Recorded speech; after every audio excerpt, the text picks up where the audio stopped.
we're interested in linear groups, but we're interested in a particular subgroup of linear groups. So we've described GLN as the set of invertible n by n matrices. They act, GLN acts on real n-dimensional vector space, and the only requirement we needed in order to have all the properties of group is that the matrices be invertible. So we needed the determinant of any of these matrices to be non-zero. Now, GLN separates into two disjoint parts. Basically, the determinant, if I take an element in the form, the determinant of any G to the 1 over n power times basically the identity matrix, then the determinant of this matrix is det G.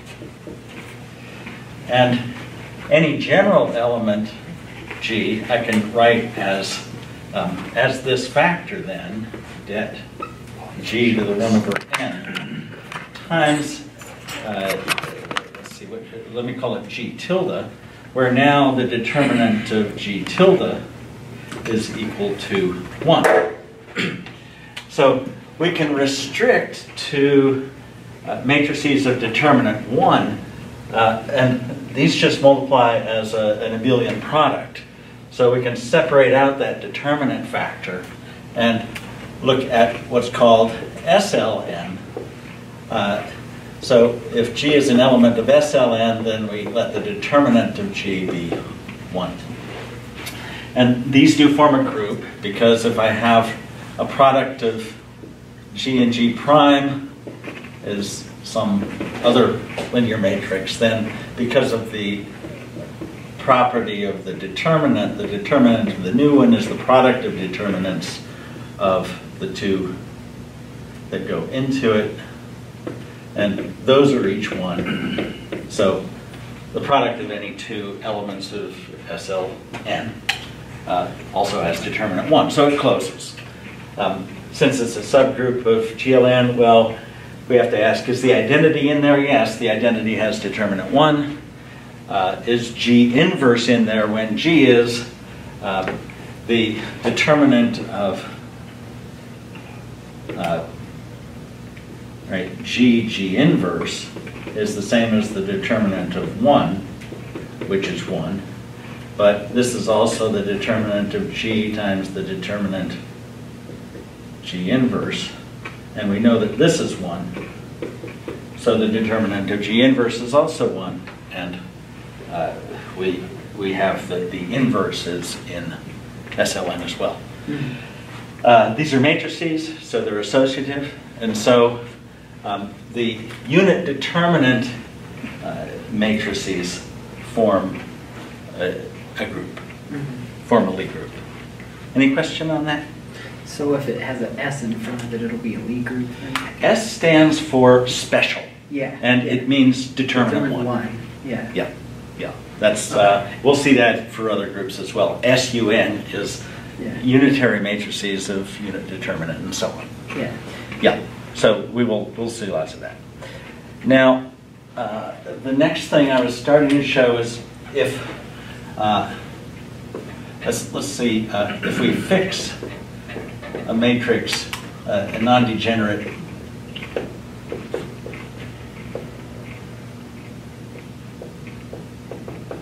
matrix M. Okay, then let's look at the and let's see. Let's make this have components down. The components of the elements of the group are one up, one down. It's a mixed tensor because you have to be able to multiply them. You need to take Gij times Gjk and get, you know, or G bar to get a G double bar ik. If the space is Euclidean, it doesn't matter where you put the indices because you're raising and lowering with the identity. But in general, I'm going to talk about arbitrary signature matrices. So I'm going to be looking, we'll look at several cases. Of course, Euclidean 3 space will be an example, but we might also have our Lorentzian case, or anti-Lorentzian perhaps. Now, here we have I and j running 0, 1, 2, 3. Here we have I and j equals 1, 2, 3. Usually in 4 dimensions, we're going to write Greek indices, so let's let those be mu and nu. But in general, we can have some eta where a and b run from 1 to n dimensions. And I'll talk about signature PQ, where we've got p plus 1s and q minus 1s. And we talk about the signature. The signature S is technically is defined as P minus Q, but often we're just going to write PQ and call that the signature. It gives you S. If you know S in the dimension, you can find both P and Q, but it's convenient. Thanks, Davis. It's convenient to just specify them up front. Then P plus Q is N.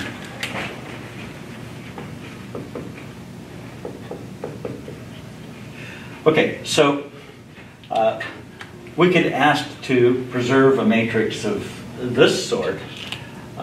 We could ask to preserve a more general sort of matrix, but it turns out that if we have Gij, Gkl acting on Mik to get some, to leave this invariant, Jl, then, if we want to write this in normal matrix notation, normal matrices multiply by summing the interior indices. So I can write this one as G transpose Ji. And so I can write this whole thing as G transpose Ji Mik Gkl equals Mjl. And now, I don't need the indices to know what I'm contracting. This is just G transpose Mg is M. So this is the property of leaving a certain matrix M invariant. And it was Hermann Weyl who pointed out that this is a great way to characterize a group by something it leaves invariant. So let's look. Let's show that in fact matrices that leave an M invariant do form a group. Suppose G1 and G2 leave M invariant. Then G1, G2 is that's got to be some G3. If I take G3 transpose M G3, then that's G1, G2 transpose M G1, G2. But then the transpose of a product is the transpose of the matrices in the opposite order. So we get M sandwiched between G1 and G1 transpose, and we know that because G1 is in the group, we know that that leaves M invariant. And that leaves us with G2 transpose MG2, and that is M. Thanks, Mubarak. So matrices leaving M invariant close. They're associative, of course, as matrices. The inverse of a product, G3 inverse, is the inverse of G1, G2. We know that that's G2 inverse, G1 inverse. And let's see, what am I after here? I want to show that, oh, sorry. I want to show that G, any G inverse. So if G leaves M invariant, then I can multiply on the right by G inverse and on the left by G inverse transpose, and that inverts these and leaves me M over here. So G inverse is in the set too. Notice that G inverse transpose and G transpose inverse are the same. You can show that. Let's see. So these form a group. Now this is fairly constrained because I can decompose this. If I write M as a symmetric plus an antisymmetric part, just by taking, writing Mij as Mij plus Mji over 2 plus 1/2 Mij minus Mji. Then the Ji terms cancel, so this just adds back to Mij. But you can see that this is a symmetric thing, Ms, this is an antisymmetric thing, Ma. So we can ask about matrices, transformations that leave one or the other of those invariant.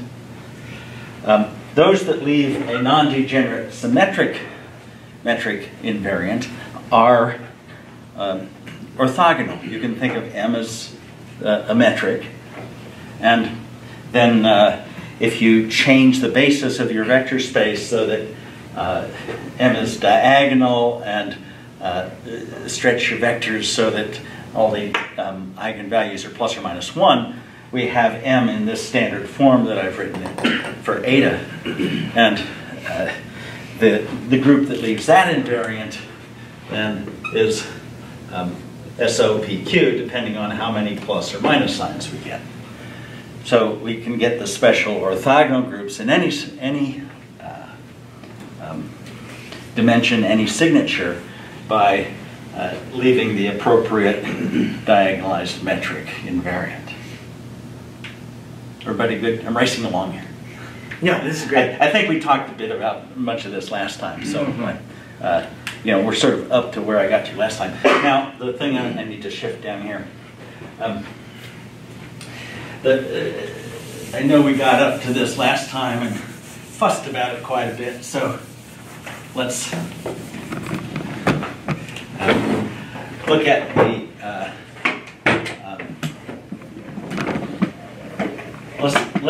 let's look at an antisymmetric matrix. Now, we know that the determinant of the transpose of a matrix is equal to the determinant of the matrix.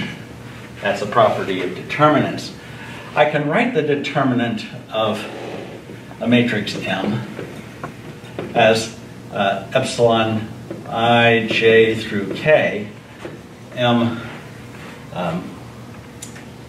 let's see, I1, M, j2 through M, k3, or k n in n dimensions, and n by n matrix M. Just fixing the second index, and then the Levi-Civita tensor anti-symmetrizes the way you're used to with a determinant. So this is one way to write the determinant. But if I demand that that be the determinant of n transpose as well, that's epsilon I, j through k, m1i, m2j through mnk. And now I flip each of these, and since there are n factors here, I get n minus signs from the antisymmetric matrix. And what that gives me is what I had up here, the determinant of M. So basically, I get that the determinant of M has to be minus 1 to the n times the determinant of M.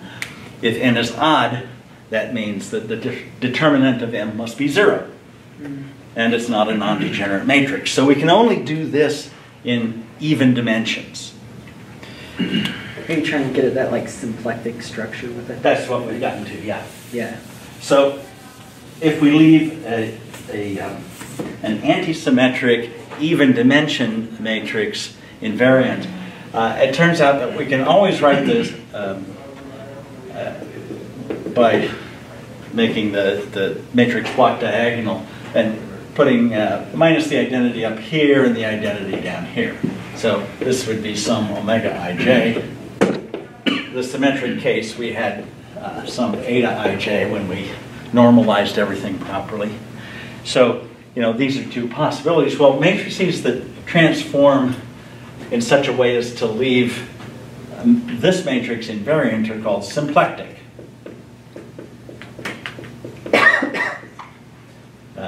So we have omega I, or well, let's just say A, what do I want to call the transformation?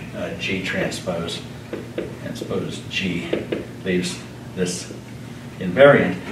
That would define a symplectic transformation. And there are a number of ways of getting at the set of matrices that implies. These are particularly good for working with Hamiltonian mechanics. Hamilton's equations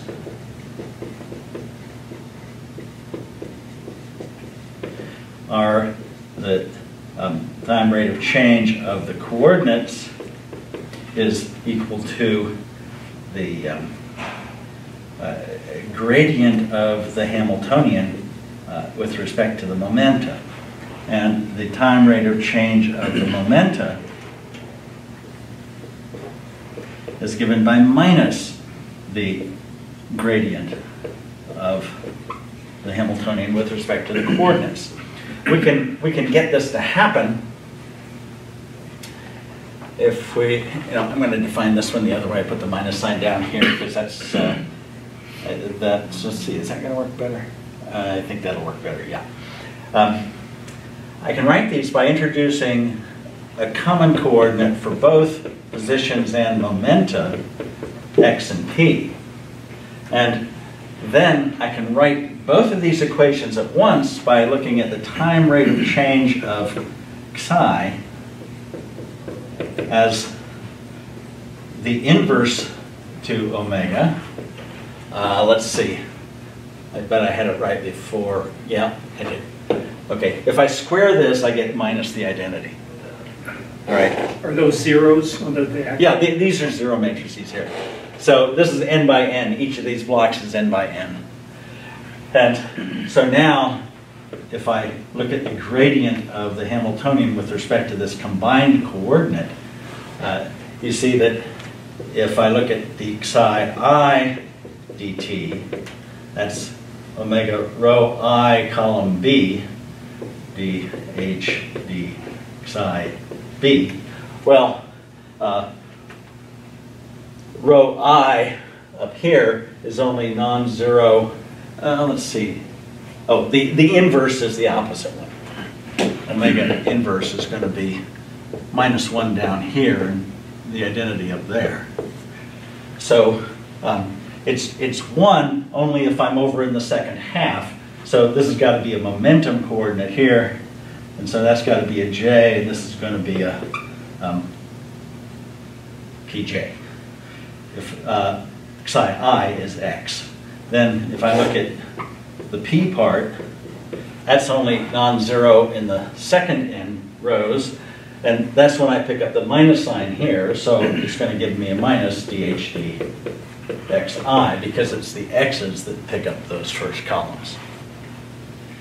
Okay, so using a symplectic form, we can write Hamilton's equations in a very tidy set of 6 coordinates and one symplectic matrix. Now, the symplectic group is called SP2n since it only occurs in even dimensions. If you have a manifold on which you have a symplectic form defined globally, then the subclass of coordinate transformations that preserves this symplectic matrix at each point is called the canonical transformation. This will be a transformation that preserves Hamilton's equations. So canonical transformations are general coordinate transformations that preserve the symplectic form, and therefore you can preserve Hamilton's equations. So very nice math with all of this. I'll probably be treating it in classical mechanics towards the end of this semester. It's in my classical mechanics notes. Okay, so did I talk about representations? A representation is a vector space or linear What's the group axon? or a group axon, yeah, okay. And it determines the form of the transformation. If you know how it acts on a sufficiently general space, then you know how to write the transformations. Okay, so now we're going to start on the idea of a Lie algebra. A Lie algebra lets us solve these invariance equations, which are very messy. Okay, if you have a transformation that of this form, G transpose omega G or G eta G, that's quadratic. That's a whole lot of quadratic equations. The solution is very, very complicated. You don't want to do that. What it turns out you are able to do is to linearize the problem by looking at infinitesimal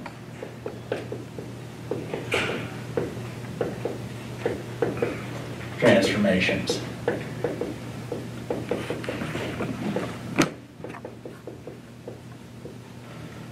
And in particular, we're going to be interested in SOPQ. We're going to want to study SOPQ in some detail. Let's start with the simplest case. The simplest case is O2, which O2 is actually the set of rotations, and we know that the rotations are given by simply cos theta minus sine theta, cos theta, matrices of this form. So this is a general element of O2. It's only a one-dimensional group.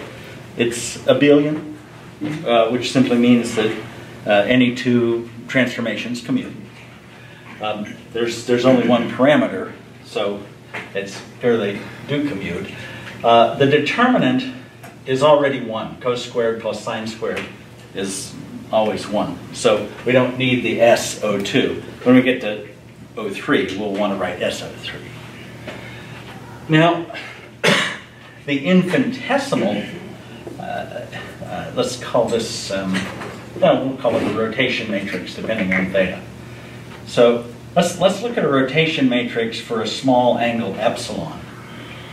Then I can write that, all right, if theta were 0, this would be the identity matrix. So we're looking at transformations that are close to the identity.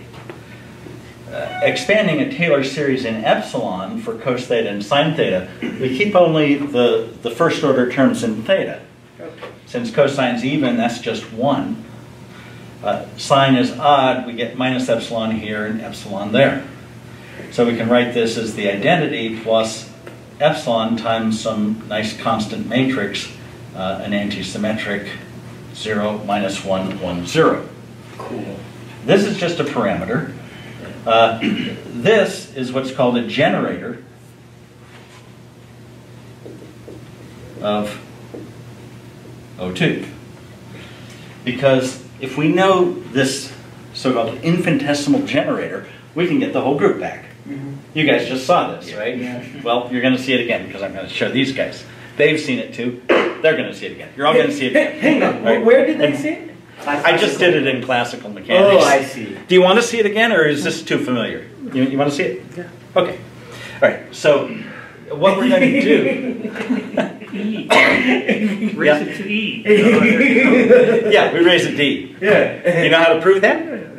Yeah, you know how to prove it. Yeah, you do this combinatoric thing, right? Yeah, we've done it before. I know. Yeah. So, all right. So if I exponentiate the generator, well, so do you want to see it?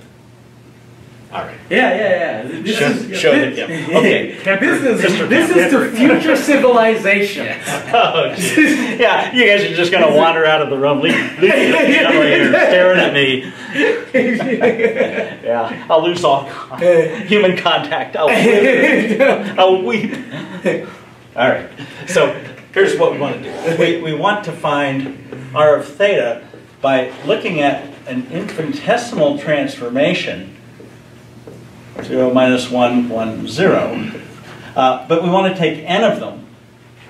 And we're going to take the limit as n goes to infinity. But we're going to require that limit to be such that epsilon times n stays finite as some number theta. And we can do this easily enough by using the binomial expansion to write this as the sum k equals 0 to n. Then a combinatoric factor, n factorial or k factorial, n minus k factorial. Then we get epsilon to the n minus 1, 1 to the n. And then, sorry, to the k. Epsilon to the k. And then 1 to the n minus k is just 1. Okay, so 1 to the n minus k is not hard. Let's look at powers of 1 minus 1. If we square it, we get minus the identity. Which means if we cube it, we're going to get minus our original matrix. And you can see that you just go on in this pattern. One more power is basically squaring minus 1. That comes back to the identity. So it has a cycle of 4 here. So what I'm going to do is write this as, all right, so if k is even, you can see we're going to alternate between plus 1 and minus 1. K is some 2m. Then the result is going to be minus 1 to the m times the identity. If k is 2m plus 1 for some m, then we still get the alternating signs, but it's times our generator, like this. So all powers of this generator turn out to be either a sign, but on either the identity or the original generator. Which means that, skipping this aside, we can write R of theta as a sum of two things. We want the limit as n goes to infinity of the sum k equals, let's see, let's write this in terms of m equals 0 to, let's just go up to n here. N's going to go to infinity anyway. Then here, if I cancel some of these, I have n times n minus 1 times n minus 2 down to n minus k plus 1. And in the denominator, I have k factorial. Yep. Then this epsilon to the k, I want to multiply top and bottom by n to the k, so I have n epsilon to the k, because I know that's going to go to theta to the k. Cool. And then this minus 1, all right, the 1 goes away. Minus 1 to the k, where now m is even, so I'm going to take k as 2m. I'm going to write this to the 2m everywhere. Let me leave it k, but k even here. Then we're just going to get an identity matrix here. Plus now the sum m equals 0 to n, where k is odd. We still have n minus 1 down to n minus k plus 1 over now 2m plus 1 factorial. Then we have n to an odd power k and epsilon to an odd power k times our antisymmetric generator, close paren. Let me just come back here.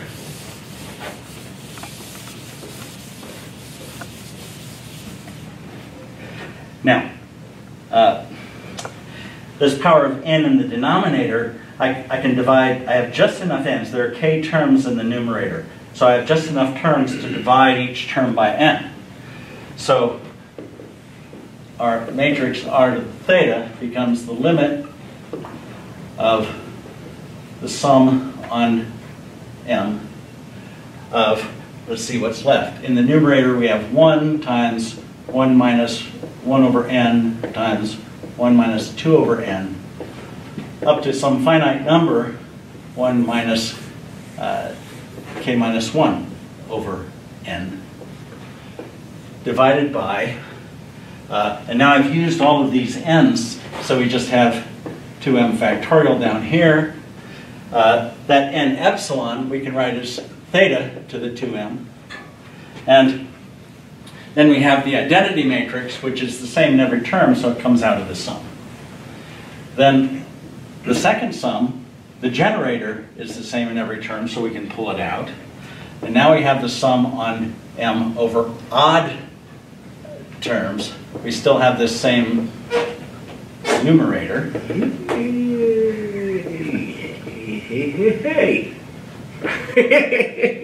2m plus 1 factorial, and now to the 2m plus 1. Now, since there are a finite number of terms up here, we can take the limit as n goes to infinity, and each term is 1. So now that numerator is 1, and you recognize the sums. Do you recognize the sums? What are they?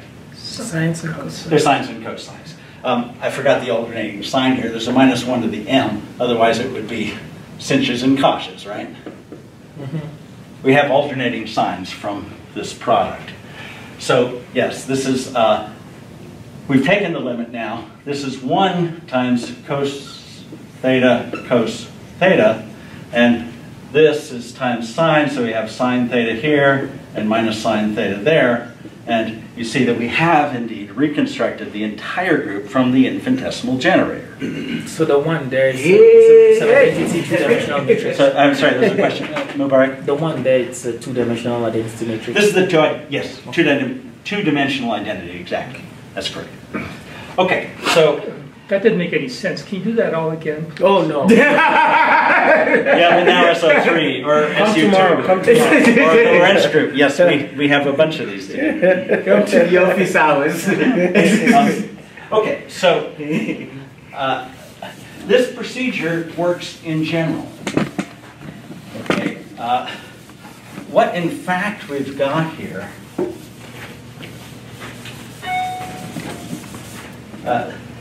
Suppose we didn't work out what these powers are, but we look at this series and we go ahead and do that limiting procedure anyway.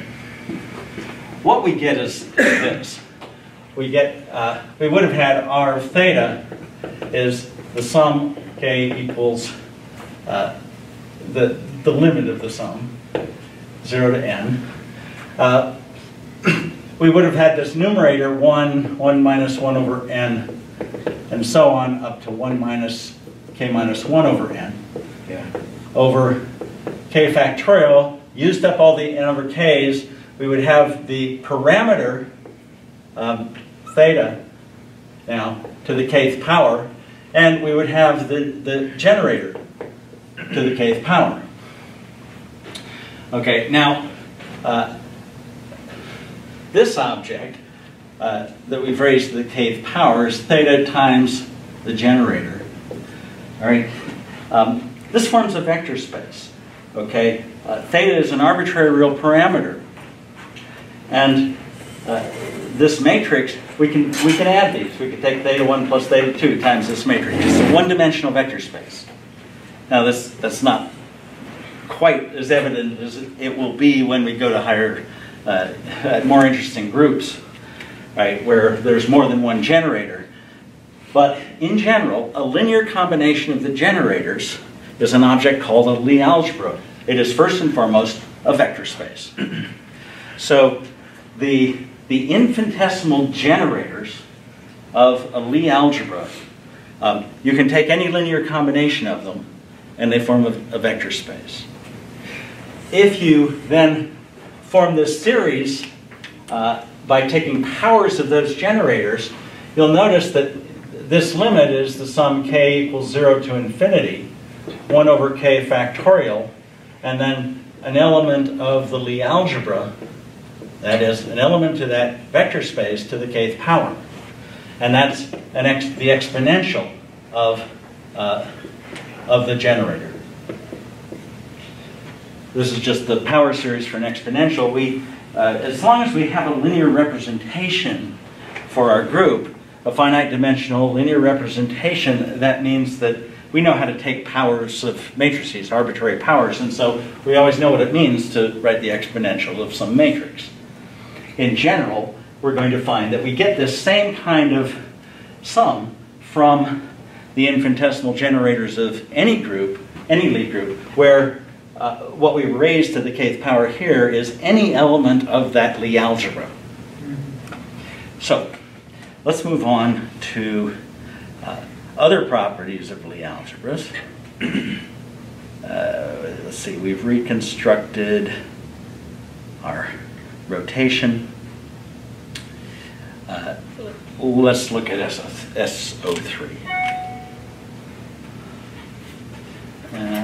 We'll start fresh over here. Is this 2D one? Right. SO3 is rotations in real 3 space. Yeah, but it's like 2-dimensional, right? There's like a theta and phi rotation, right? Let's see. Let's count. All right. Yeah. Here's a way to specify every rotation in 3 dimensions. Give me a direction.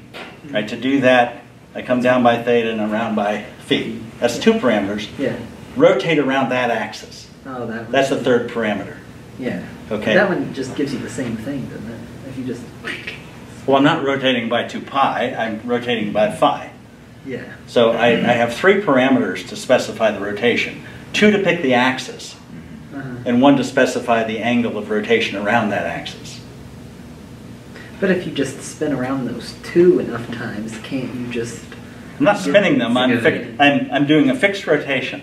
If you pick a point on the sphere and watch that point, you can put it at that unique theta and phi, and then keep spinning it around. It stays at that unique point, but the rotation around that point differs. Yeah. So it's 3. It's 3. Another way to think of it is rotations around x and y and z. Yeah. You know, we can do it that way. Yeah. Or the 3 Euler angles, if you've seen that development. Yeah. It's in Goldstein. It is not the way to ever try to do a rotation. Yeah.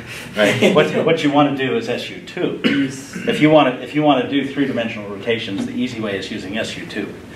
We'll get there. We'll get there. Quaternions too. I heard quaternions are good for rotations. Yeah, SU2. Yeah. Is it the same? Yeah. I times the Pauli matrices. A linear combination of that and 1. That's the Pauli matrices are basically the generators for SU2. Okay. I times that plus 1 is a linear combination of those. Yeah. Gives a generic quaternion. Okay. Right. So yeah, quaternions or SU2. You're really talking about the same procedure to do a rotation. All right. Okay. So let's study SO3. This is a 3-dimensional representation. We're talking about a 3-dimensional real vector space, V3. It's the same space as R3, but we're thinking of it as a vector space. And we have a norm on that vector space. I could write it as eta ij or gi. I think I've written it as gij in the notes. In fact, it's nice to write it as delta ij with both indices down. All right. The distinction between the Kronecker delta, which is a mixed type, it's a 1-1 tensor identity matrix, and the Euclidean metric is actually in the index position, right? It's a 0-2 tensor. So if I write this, sometimes you can think that I'm writing a Kronecker, but in fact I'm writing the Euclidean metric. Excuse me. All right, so we would like to study transformations that preserve this.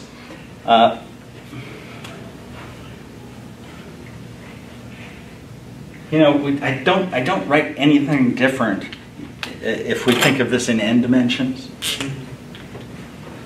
Let's pretend we're in n dimensions. I'll come back to 3 dimensions, but then you know, it's the algebras. Once we're in components, it doesn't matter what the range of the indices is. Think 3 if it helps. Does it help anybody to think 3 here? Nah. Yeah. I love n dimensions. And it is 3, right? All right, let's see if it gives us any problem. What we want are transformations. So the elements, let's let G be some element of this. So what we want is Gi m G J n on delta Ij needs to reproduce delta Mn. And that, as I say, is n quadratic equations, you know, in a whole lot of variables, n squared variables. That's a very nasty system, so we linearize it. We let Gij be the Kronecker delta, the true identity matrix, plus some epsilon ij, a matrix whose components are all small. And now we impose this condition. So we say that delta ij times Kronecker I m plus epsilon I m times Kronecker Jn plus epsilon Jm has to be Kronecker Mn. Should that be a JM there, not a JN? Let's see, we want n here. Oh, N, okay. Yeah, M and N. And now we're linearizing. So we drop the quadratic term in epsilon and multiply this out. When these two identity matrices hit this, we get a delta Mn. This one changes I to M, that one changes J to N. Then we get some cross terms where we have delta Ij, epsilon Im, Kronecker Jn, and then another cross term here where you have delta Ij, delta Im, epsilon Jn, plus order epsilon squared, which we neglect, is delta Mn. The delta Mn's drop out. Woo! And we have something that's linear in this small quantity epsilon. It's very easy to see what this does. The J changes J to N, so I have delta In epsilon Im. This is a metric. It lowers that index to an N. So this first term becomes epsilon Nm. The second term, the I becomes an M, and then we have a delta Mj lowering the J index on epsilon. And so we get epsilon Mn. That has to be 0. So it's anti-symmetric? Is that what that means? We'll do SOPQ here. Because there's nothing in what we've done that isn't the same. Right. I'm using the delta symbol as the metric, whatever plus or minus ones or signs it has. Don't change this algebra. Right? So, yeah. I mean, think of this as the 3-dimensional identity, if that helps, the Euclidean metric. But if I were to put more elements down the diagonal and make some of them minus, it only comes in here, that canceled, but then here, when I lower that index, I've built those signs into this object.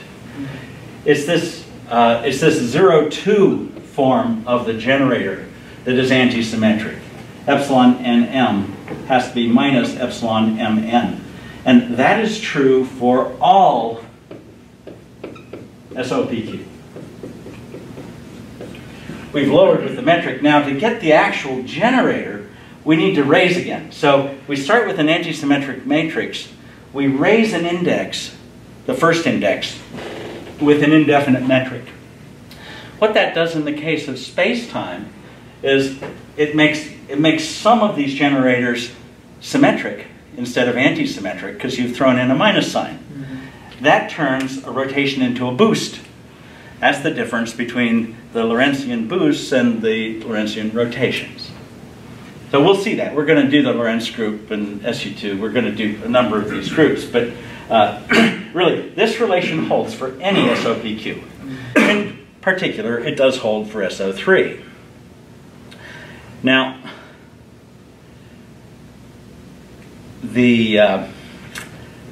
let's see, where do we want to go from here? We want to choose some antisymmetric matrices. So now, let P equal 3, Q equals 0. Let's go back to our Euclidean 3 space and generate SO3.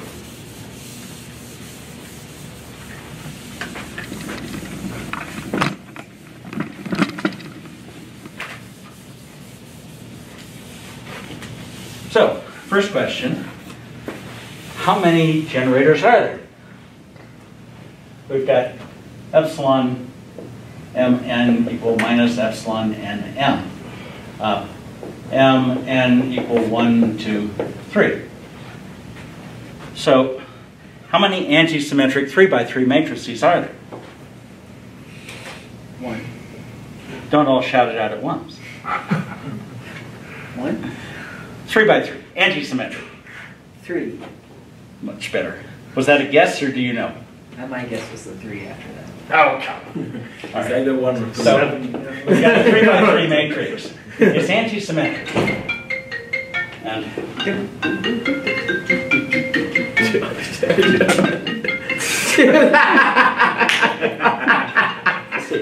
wait.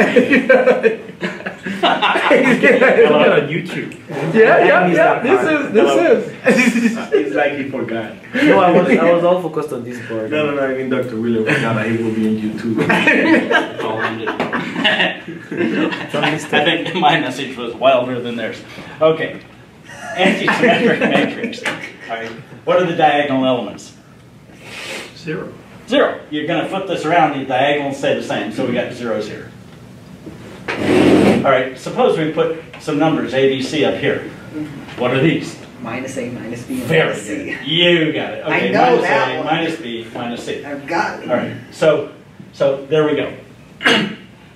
That's the general antisymmetric matrix in 3 dimensions. Now, I'm going to choose a particular 3 for a basis. I'm going to choose what I'll call J1 to be, right, we have zeros here. I want to put zeros here and here, and I want to put, let me think, it just depends which way I'm rotating. All right, let's put 1 and minus 1 here. For J2, wait a minute, let me check this. Row 2, column 3 is 1. Yeah, this is what I want. I want, let's see, nothing in the center row and column.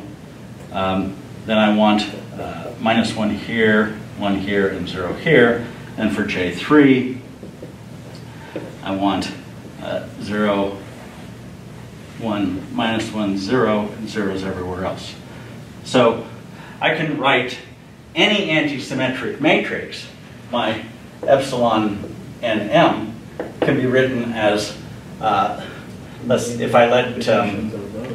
let W be a vector ABC, then W dot J, where J is the vector of these matrices, J1, J2, J3.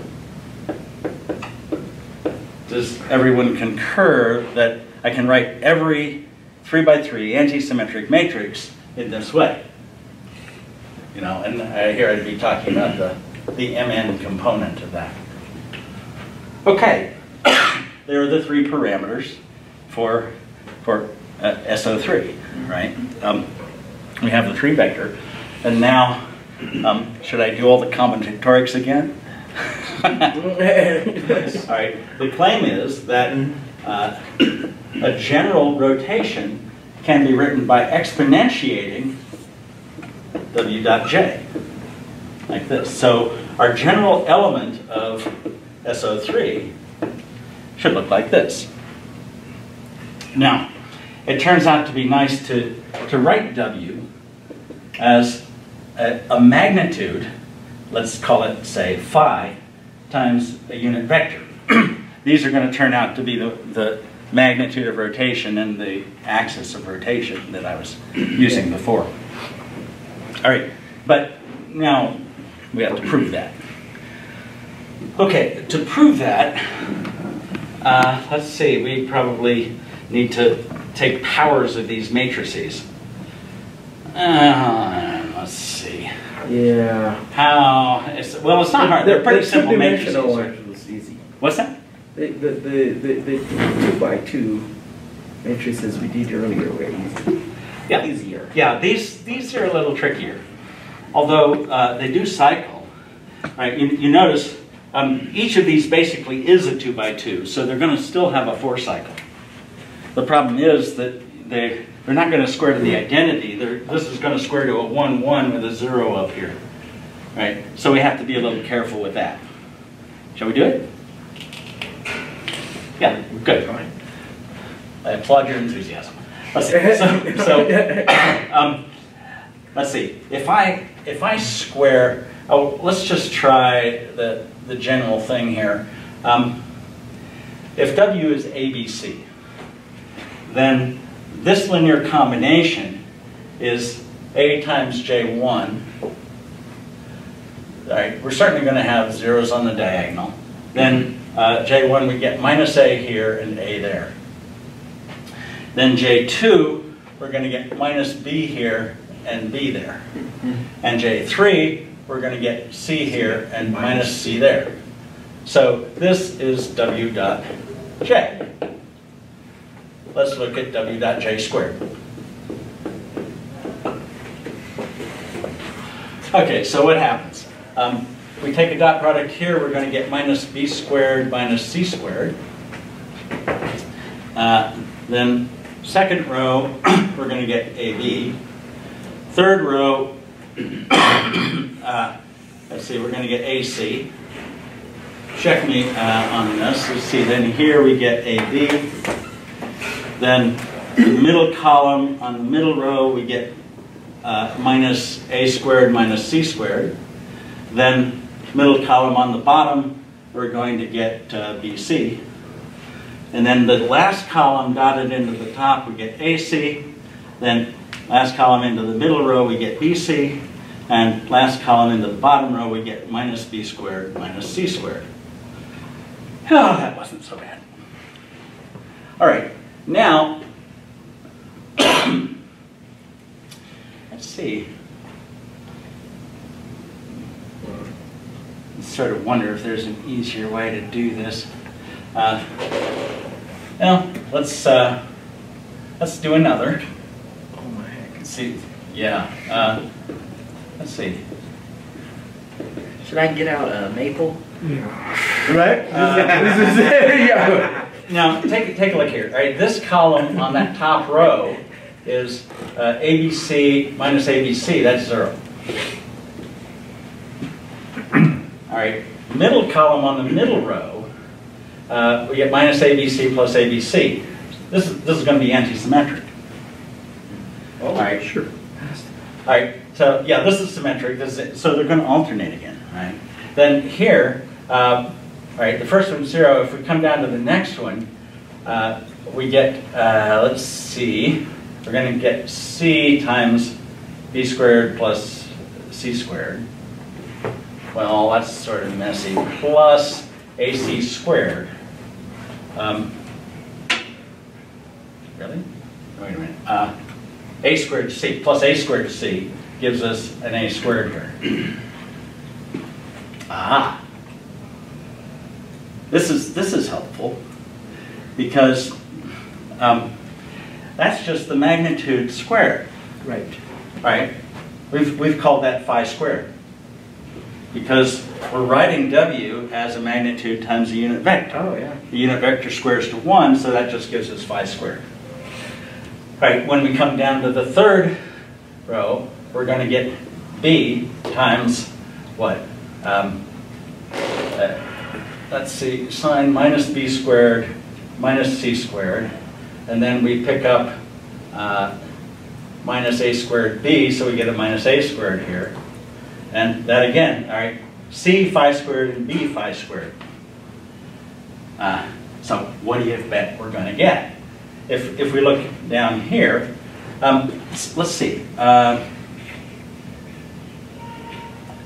Do we believe that an odd power of an antisymmetric matrix is antisymmetric? Mm-hmm. All right. I don't know. So, what? Yeah? I don't know. All right, then you go prove We it. are believers here. Prove it for Wednesday. So, for Wednesday, homework. Prove that an odd power of an antisymmetric matrix is antisymmetric. So, then I only have one more component to compute. It's this column dotted into the bottom row, which, let's see, is that right? Yeah, maybe. Yeah, that's going to be A times B squared. And then here we get A times A squared plus C squared. Yep. And up here we get minus the same. Oh, that stuff, yeah. So this is just phi squared times what? We have 0, C, minus B, A, 0, 0, minus C, B, minus A, which is minus our generator. So it's the magnitude times minus 1 times our original W dot J. Okay. Then, therefore, to the fourth power, we can immediately write it, right? Because we've already squared this. We're just squaring it again. Let's give this a name. We've given it a name. It's W dot J squared. Mm-hmm. So what we're going to get now, we have the minus phi squared. Then we square this, and it's going to be W dot J squared. Squared. How nice. Okay, so now in principle we have all the powers. Well, you didn't write the this four, is right? to the fourth, right? Okay. So what do we get to the fifth? All right, if we do the fifth power, that's this cubed, so we're going to have phi to the fourth times our original matrix. So in general, W dot J to the, let's see, so even powers, the 2k, is going to be, let's see, we get minus 1 to the k. We're going to get phi squared to the k, and we're going to get W dot J squared. K to the K? No, just squared. It comes back down. But I'm saying phi squared. Oh, yeah, phi squared. Yeah. Yeah, Okay. 2k. So, and then W dot J to an odd power, 2k plus 1, is going to give me, let's see, if this is 2, we get phi to 4. So we get minus 1 to the k. We get phi squared to the k. And we get W dot J.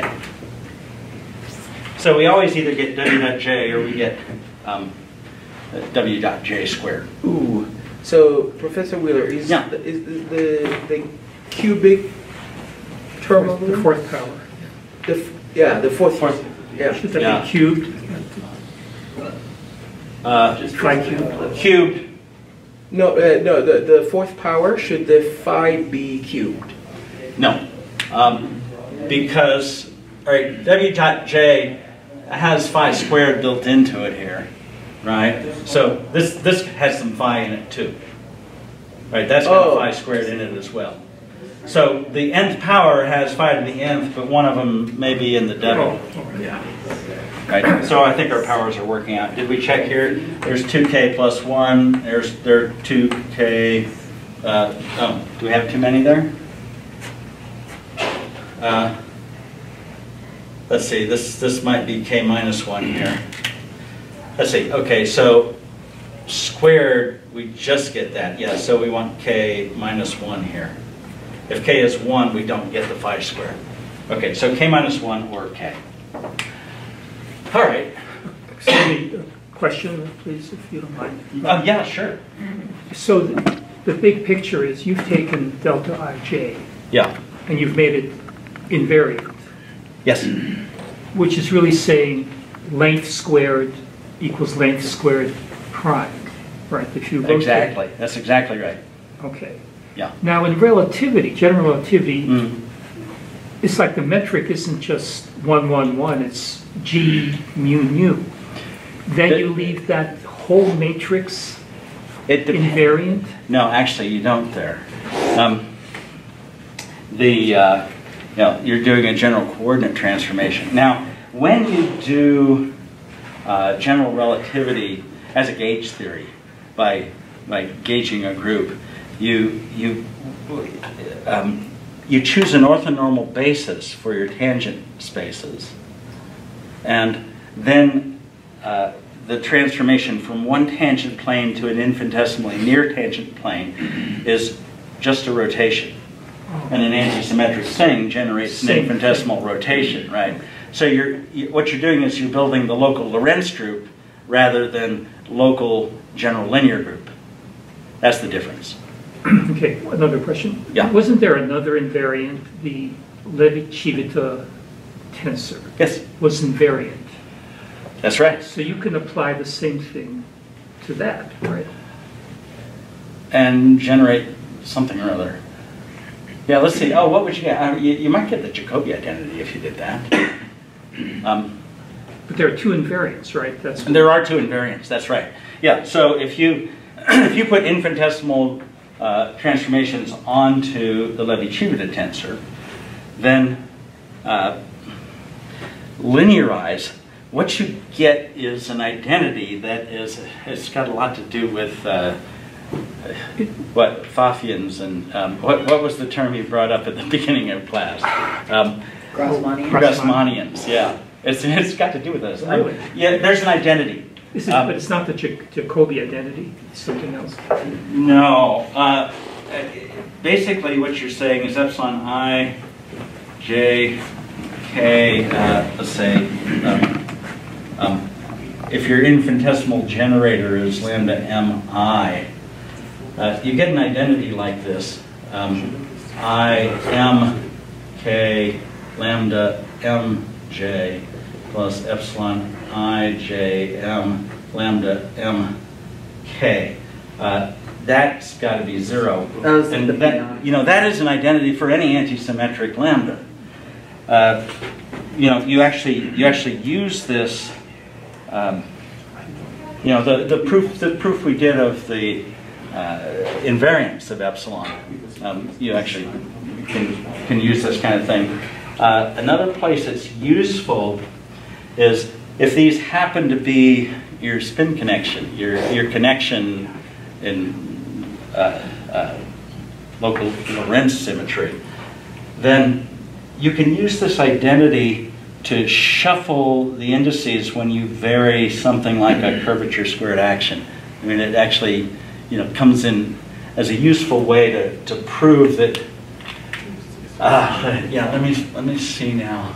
Yeah, if you write epsilon a b c d r a b r c d, and you want to show that that's a total divergence by replacing this by d omega a b minus omega cb wedge omega.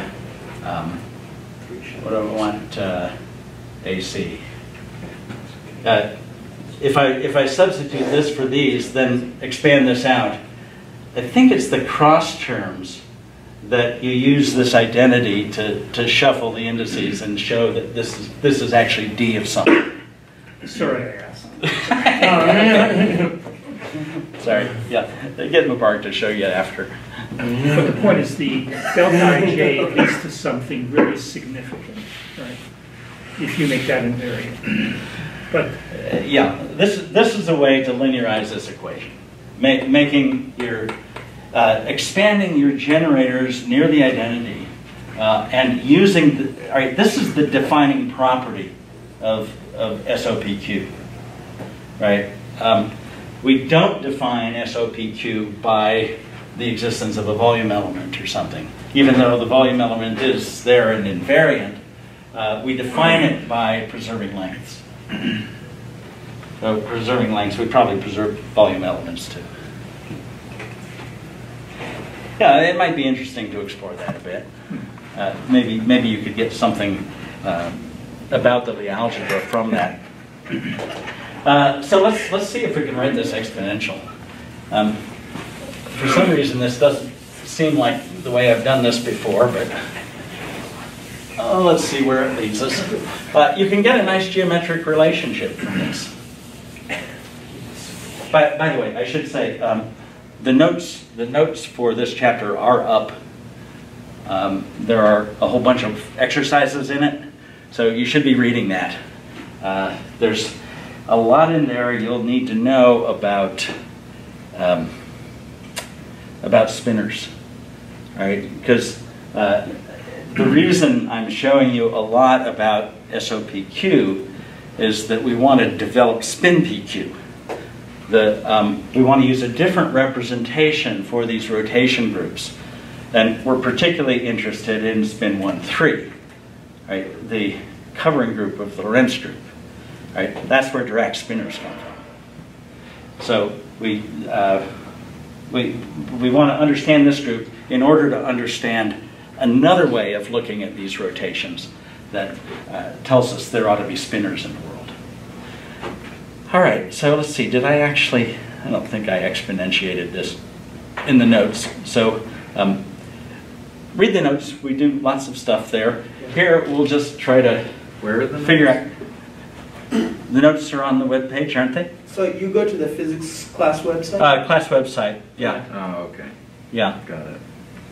Okay, and yeah, you should see there's a chapter 2 there. It's about 29 pages, I think. Okay. I just finished editing it this morning. So, yeah, so where I have posted chapter by chapter, I have reworked those notes from the book. The whole book is there, but I've changed some things. So what we need to do is exponentiate G of W is going to be, it's the sum of, what do we have? We're going to have 1 over k factorial. We're going to have a minus 1 to the k. We're going to have phi to the, let's do the k even case here. Let's see. So if k is even, let's call this 2m and so on m. Minus 1 to the m is what we want. And then here we have 2m minus 1, I think is what we decided. Is that right? So, yeah, we have phi squared raised to the k minus 1. Okay. Yeah. And then we have w dot j squared. Here. That's the even ones. Then for the odd ones, k odd, we're summing over n. We have 1 over 2m plus 1 factorial. And we have phi to the 2m, phi squared to the m, is that what it was? Or phi to the... is that... We have 4. Wait. Is that right? So, yeah, 2k plus 1. So if k is 2m, and there was a square, so 4. So, yeah, k is 2m plus 1. Or, I'm sorry, yeah. K is 2m. Yeah, k is 2m plus 1. So we have minus 1 to the m. And then we ought to have an odd number of phi's, so this ought to do it. 2m plus 1 phi's. Okay, so now these matrices come out, and we have these sums, and this is unambiguously sign of, oh, let's see, am I doing this right? Yeah. Yeah. So like phi is the. Let's make this n hat and put the 2n plus 1 here. Sure. And that gives us sine phi. There we go. Okay, cool. Then here, let's make this n hat. And then we get to add the 2 back in. And here, this is not cosine. Sine? The reason is that we're missing the 0 term. So when we squared it, we got this. But the 0th power is just a 1. Yeah, we just said 1, 2, n. So, yeah, what we have to do here is we have to... 1 plus. Yeah, so to get cosine, we need the 1 term. So we need to subtract, right, when m is 0, we've got the identity here. We don't get this term. Yeah. So then, Plus the cosine of phi. let's see, so we have a 1, we have to add and subtract an n hat dot j squared times, yeah, when m is 0, those are fine. The cosine? But we have a phi, let's see, the 0th term, let's see, no phi? Yeah, no, I thought like we just, that first term would make it negative, and then the second term would be a good cosine. Let's see. All right, let's think what we have here. So we have this from m equals 1 Yes. to infinity, right? That's what we actually have. So we need to add the m equals 0. So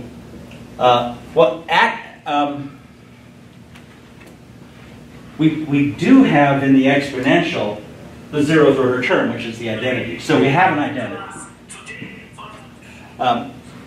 So there's a 1 here. But now we need to subtract. When m equals 0, those are gone. There's nothing here, but we have let's see, n dot j squared. We need an n hat dot j squared, so that now we can add the sum from m equals 0 to infinity. And that's the cosine. So now we get n hat dot j squared times the cosine of phi plus n hat dot j times the sine of phi. Okay, there we go. Whew. All right, so we've gotten all our phi's into the sines and cosines, which is good. And now we have some direction vector, and now we just need to do a little bit of geometry. Let's see. This, let's see.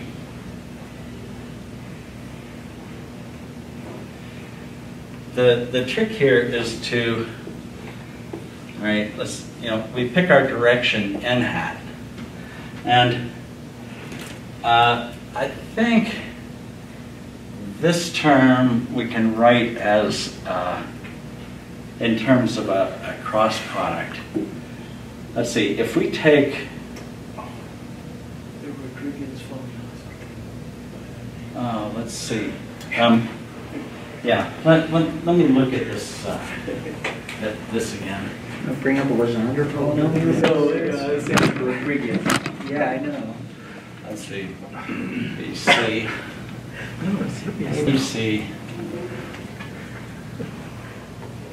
Usually if you say Rodriguez polynomial, you're talking about Legendre polynomials. No, this is actually easier than that, but I have to remember the way to rearrange the terms. What you do is you define a basis. We need to define a vector, a unit vector m, orthogonal to n. And then we can take n cross m So we can expand everything in terms of n and m and n cross n. And all we need to do is figure out which of these it is that gives us that.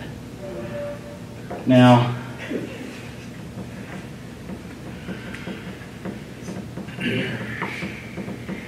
but how to get there is the question.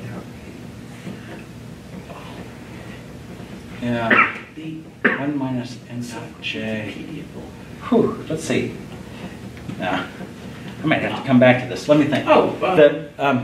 Yeah, what happens is that you partition this into a part along the direction of the unit. Yeah, along the axis. Right. And you find that the part along the axis is unaffected.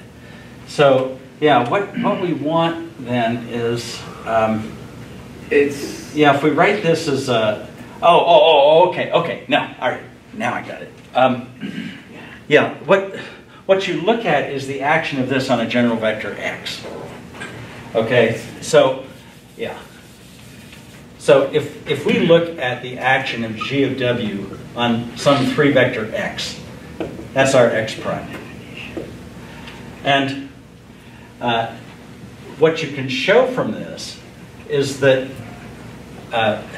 if this is your vector n and your vector x is something like that, then that gives you your directions, because you can take n cross x as right. So take that and divide by its norm, so you make a unit vector out of this. Boom, boom, and boom. that's out of the page here. And then you take n cross that. It's like N cross x. Well, that one shows up here by the back cab row. You've got n dot x minus n squared x, and this is this term, right? Yeah. This is just what you're seeing here. Right now, Lagrange's identity Right. there. No, No. Which identity? Isn't that bottom one there? You have the cross. That's just the back cab rule for a double that's, cross product. And that's another fancy. I think that. So I swear there's like something like that. It's trivial with Levi-Civita. Go prove it. Yeah. Right. Write the cross products using the Levi-Civita tensor. Use the identity on a pair of Levi-Civitas, and you'll get that right out. Yeah. Okay, but all right. So we get this basis, and what you find once you decompose into this and your n hat is that n dot x is the same as n hat dot x prime. And then this sine and cosine act on the perpendicular part. So basically you're projecting x into a perpendicular part and a parallel part. And you show that x parallel is unchanged while the perpendicular part undergoes this simple rotation in that orthogonal plane. I have this in some classical mechanics notes somewhere. Let me just look real quick and see if I can refer you to it. But the discussion you are having is essentially what is on the Wikipedia page under Rodriguez formula. Yeah, Rodriguez formula for this. Yeah, the nice thing about this argument, so I do want to refer you to where I've done this before, is you do this composition and you see very clearly the geometry of this result. So once you set x prime equal to this operator acting on some general x, then you can see that the part of x along n is invariant. And then in this plane perpendicular, the magnitude of x perpendicular, right, that perpendicular vector just rotates in a plane. Right? It's just what you would expect. And we'll see the same result occur when we do SU2. Right? So we'll get that same result out. I'll see if I can post a link. Yeah, I can find that. I know I've written that down somewhere. So I'll put a link to the rest of this proof on the website. You can read about that. But this I hear cows. No,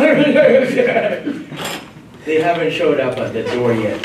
Oh, okay. Yes, right. I was right. Or cows. Yes. Okay. So, anyway, this is how you handle any Lie group. Right. You find the infinitesimal generators, you exponentiate them to find all of the group transformations, and you know, it's not hard to develop some techniques that let you do this for pretty much any of the orthogonal groups and the spin groups. Now we'll be particularly interested in spin 1-3 for the rest of the semester as a representation, the covering representation, in fact, of the conformal group, the Lorentz group. The thing that happens is that for every spin 1-3 transformation, there are actually 2 spin 1-3 transformations for every SO3-1 transformation. It's a 2-to-1 mapping between the spin group and the orthogonal group. And basically, where that comes from is that I can write a real 3 vector as a complex 2x2 matrix. I can write, you know, a real n vector as some complex matrix in a complex representation.